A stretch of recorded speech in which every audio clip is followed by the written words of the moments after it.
Imagine a moment when the entire United States teetered on the brink of total darkness. A moment so close to catastrophe that if just a few switches had flipped differently, millions would have been plunged into a darkness that could have rewritten the course of modern American history. This isn't a fictional scenario. This is a true story that most Americans have never heard. The day our power grid came within minutes of a complete, nationwide collapse.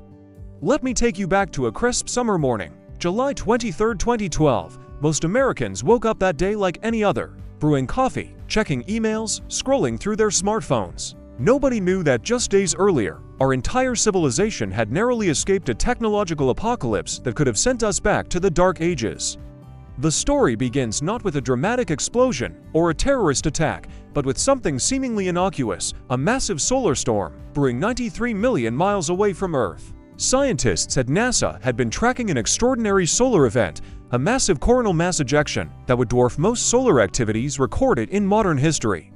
Solar storms aren't new. They've been happening since the sun first ignited billions of years ago. But this one was different. This was a solar superstorm that carried enough electromagnetic energy to potentially wipe out every electrical system in its path. And on that July morning in 2012, Earth was directly in its crosshairs. Dr. Daniel Baker, a leading solar physicist at the University of Colorado, would later describe it as a near miss that could have triggered a catastrophic breakdown of electrical infrastructure. If the eruption had occurred just 1 week earlier, Baker explained, it would have hit Earth directly.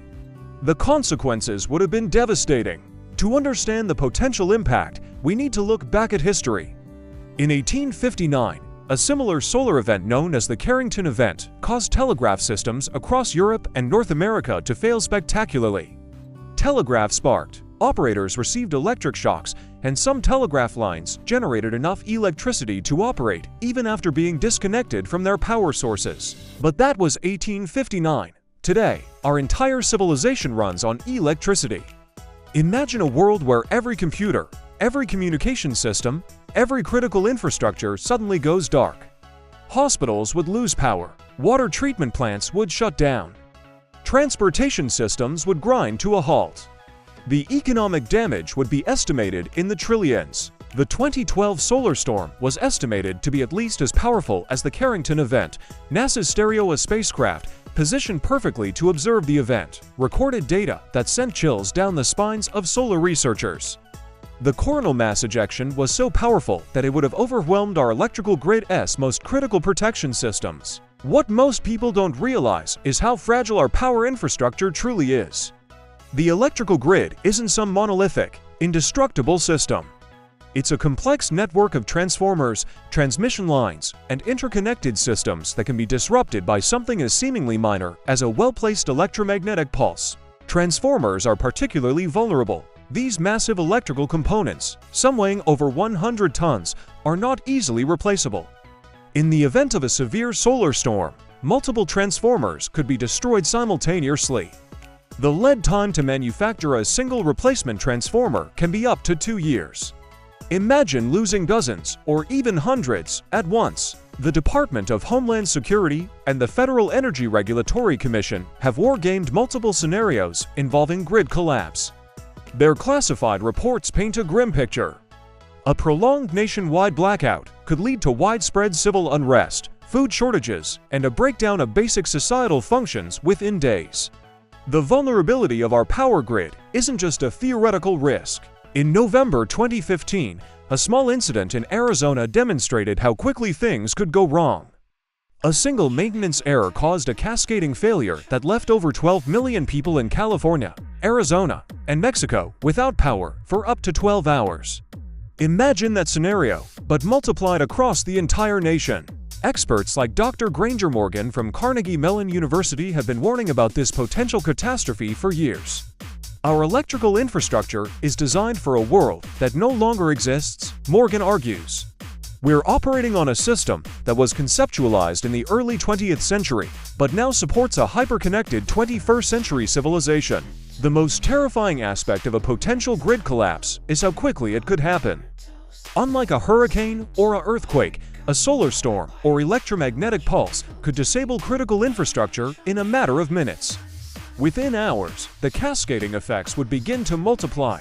Consider the domino effect. Cellular networks would go down first. Without communication, emergency services would be paralyzed.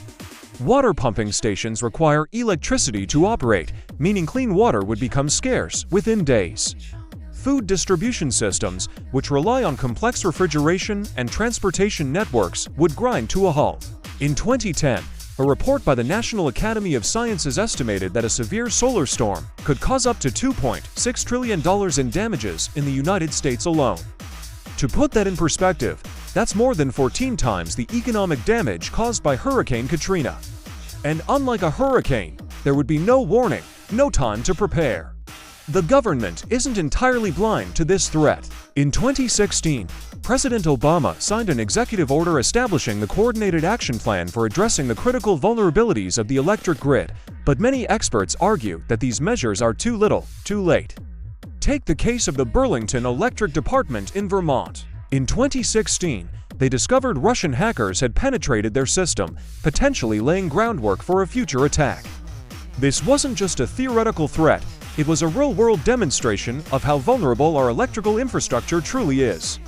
Military strategists have long considered the electrical grid a prime target for potential adversaries.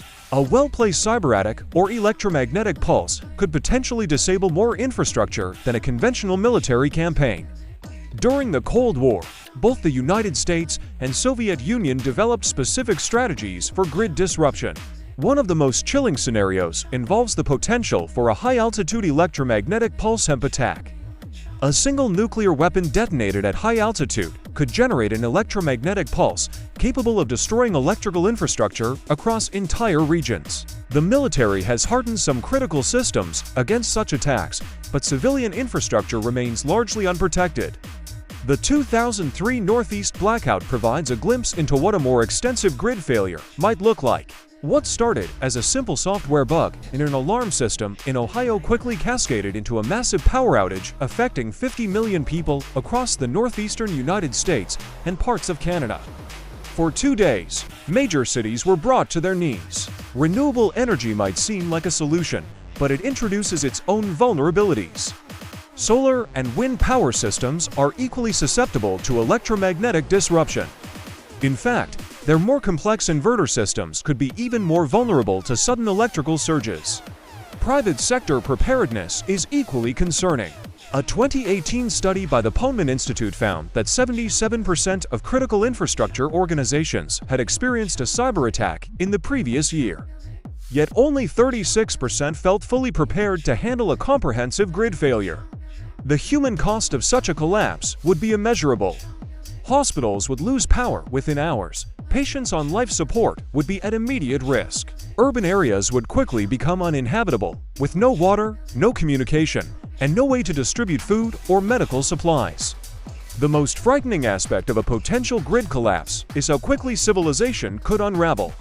Within a week, major cities would become unrecognizable. The thin veneer of modern society would quickly give way to survival instincts. Urban centers like New York, Los Angeles, and Chicago would transform from bustling metropolises to potential danger zones. Emergency services would be the first to be overwhelmed. Police, fire departments, and medical responders rely entirely on communication networks and electrical systems. Without these, their ability to coordinate and respond would be critically impaired. The golden hour in emergency response would become meaningless. Financial systems would instantaneously collapse. Digital banking would cease to exist. Credit cards would become worthless pieces of plastic. The economic impact would be so severe that it could take years, if not decades, to recover. Millions would lose their life savings in an instant. Transportation would grind to a complete halt. Modern vehicles, with their complex electronic systems, would become useless. Even older vehicles with mechanical systems would struggle without fuel distribution networks. The just-in-time delivery systems that keep our supermarkets stocked would immediately break down. But here's the most critical question: could we prevent such a catastrophe? The answer is both hopeful and terrifying. Partial mitigation is possible, but complete prevention remains challenging. The electrical grid is so complex, so interconnected, that a total solution seems almost impossible. Some solutions are being explored. Microgrids, smaller, more localized electrical systems, could provide some resilience. Cities like New York and San Francisco are investing in these technologies, creating smaller electrical networks that could potentially survive a larger grid failure. But these are still in experimental stages. The Department of Homeland Security has developed contingency plans, but these are more about survival than prevention. Their strategies focus on how to maintain critical infrastructure during and after a potential grid collapse. Emergency communication systems, hardened military communication networks, and strategic reserve power systems are part of these plans. Private sector innovation offers some hope.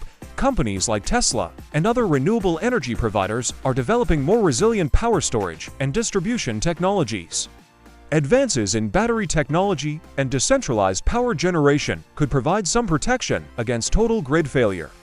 Yet, the most powerful protection remains awareness. Understanding the vulnerability of our electrical infrastructure is the first step toward meaningful preparation. Individual preparedness, having emergency supplies, understanding basic survival skills, maintaining alternative communication methods could make a significant difference. The day our power grid almost collapsed isn't just a story of technological near miss. It's a wake-up call about the fragility of modern civilization. We live in a world so dependent on electricity that we've forgotten how vulnerable we truly are. One solar flare, one sophisticated cyber attack, one electromagnetic pulse could change everything. As the sun continues to burn 93 million miles away, sending its unpredictable solar storms toward Earth, we remain both vulnerable and hopeful. Our technological civilization hangs in a delicate balance, protected by systems we barely understand, maintained by technologies that could fail in an instant. The story of the day America's power grid almost collapsed is still being written, and we are all, unknowingly, its main characters.